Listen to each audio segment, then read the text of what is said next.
Last 3 to 4 டேஸாவே இந்தியாவை திரும்பி பார்க்க வச்ச விஷயம் கொல்கட்டால நடந்த ரேப் அண்ட் மர்டர் கேஸ் தான். கொல்கட்டால இருக்கிற ஒரு டாக்டரை ரேப் அண்ட் மர்டர் பண்ணியிருக்காங்க. அதை பத்தின விஷயம் தான் எல்லாருமே பேசிக்கிட்டு இருக்கோம். அண்ட் அவங்க எப்படி ரேப் பண்ணப்பட்டாங்கங்கிற சோஷியல் மீடியா போஸ்ட்ஸ் கூட நம்ம பார்க்குறோம். ஃப்ராக்சர் ஆயிருந்ததுன்னு சொல்றாங்க. 150 mg ஆஃப் செமன் வந்து அவங்க பாடியில இருந்துச்சு அப்படின்னு சொல்றாங்க. இந்த மாதிரி எக்கச்சக்க டீட்டெயிலாக வந்து சோஷியல் மீடியா போஸ்ட்லலாம் போட்டு நம்ம பார்க்குறோம். நிறைய பேர் இது நேர்லையும் சரி இன்டர்நெட்லையும் சரி ப்ரொடெஸ்ட் பண்ணிக்கிட்டு இருக்காங்க. இந்தியன் கவர்மெண்ட் ஏன் இதை இன்னும் பெருசாக ஆக்ஷன் எடுக்கலை அப்படின்ட்டு. ஸோ இது ஒரு பக்கம் போக போலீஸ் ஒரு சில விஷயத்தெல்லாம் டினை பண்ணியிருக்காங்க. ஸோ இந்த விஷயம்லாம் இந்த கேஸில் உண்மை இல்லை அப்படின்ட்டு கொல்கட்டா போலீஸ் சொல்லியிருக்காங்க. ஸோ அதெல்லாம் என்ன அப்படிங்கிறத மட்டும்தான் நம்ம இந்த வீடியோவில் பார்க்க போகிறோமே தவிர இது யாரோட தப்பு, மென்னோட தப்பா விமனோட தப்பா அப்படிங்கிற டாப்பிக்கு நம்ம போகிறதே இல்லை. போலீஸ் எந்தெந்த விஷயத்தெல்லாம் இந்த கேஸில் டினை பண்ணியிருக்காங்க அப்படிங்கிறத மட்டும்தான் இந்த வீடியோவில் நம்ம பார்க்க போகிறோம். ஸோ இதில் நீங்கள் கிளியராக இருந்தீங்கன்னா மட்டும் வீடியோ ஃபர்தராக பாருங்கள். சோஷியல் மீடியாவில் எக்கச்சக்க பேர் இந்த கேஸ் பற்றி பேசிக்கிட்டு இருக்காங்க. அவங்களுக்கு என்னென்ன நடந்துச்சு அப்படிங்கிறதும் போஸ்ட்டாக போட்டு ஷேர் பண்ணி ஸ்டோரியில் போட்டுக்கிட்டு இருக்காங்க. ஸோ இதில் போலீஸ் ஒரு சில விஷயத்த டினை பண்ணியிருக்கிறதாவும் இப்போ நியூஸ் வந்திருக்கு. என்னென்ன விஷயத்தெல்லாம் வந்து போலீஸ் டினை பண்ணியிருக்காங்க அப்படிங்கிறத ஒன்று பார்க்கலாம்.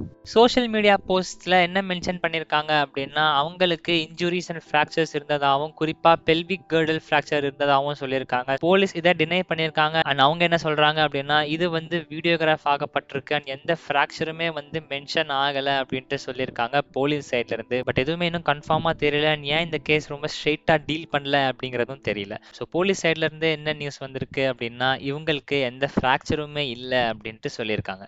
இன்னொரு முக்கியமான பாயிண்ட் எல்லா சோஷியல் மீடியா போஸ்ட்லயும் என்ன இருந்துச்சு அப்படின்னா அந்த 150 mg ஆஃப் செமன். ஸோ ஒரு பையனோட உடம்புல 15 mg தான் இருக்கும். ஸோ கிட்டத்தட்ட 10 பேர் வந்து இவங்களை ரேப் பண்ணியிருக்காங்க அப்படின்ட்டு சோஷியல் மீடியா போஸ்ட்லாம் வந்து போட்டு ஸ்ப்ரெட் பண்ணிக்கிட்டு இருக்காங்க.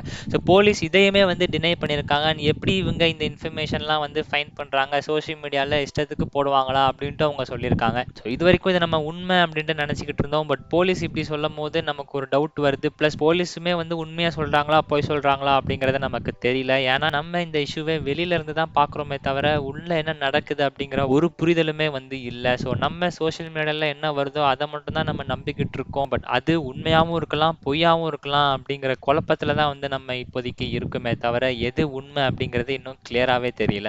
இன்னொரு விஷயம் என்ன சோஷியல் மீடியாவில் ஸ்ப்ரெட் ஆகிட்டு இருக்குன்னா சஸ்பெக்ட்ஸ் யார் அப்படிங்கிறத பற்றி தான். ஒரு சில சோஷியல் மீடியா போஸ்ட்ல என்ன மென்ஷன் பண்ணியிருக்காங்க அப்படின்னா இந்த டாக்டரோட கொலீக்ஸ் தான் ஒரு சில பேர் சஸ்பெக்ட்ஸாக இருக்க சான்ஸ் இருக்கு அப்படின்னு சொல்லியிருக்காங்க. நேமுமே வந்து ஷேர் பண்ணியிருக்காங்க. பட் இதுவுமே வந்து போலீஸ் சைட்லேருந்து டினை பண்ணியிருக்காங்க. ஸோ எந்த இன்ஃபர்மேஷன் வச்சு நீங்கள் சோஷியல் மீடியாவில் இஷ்டத்துக்கு போடுறீங்க அப்படிங்கிற கேள்வி தான் வந்து கொல்கட்டா போலீஸ் கிட்ட இருந்து வருதே தவிர இது யார் பண்ணா என்ன ஆக்சுவலாக நடந்துச்சு அப்படிங்கிற எந்த டீட்டெயில்ஸுமே வந்து நமக்கு இன்னும் கிளியராக தெரியல. ஸோ நீங்கள் இந்த இஷ்யூ பற்றி என்ன நினைக்கிறீங்க அப்படிங்கிற உங்களோட தனிப்பட்ட கருத்தை கமெண்ட் பண்ணுங்கள்.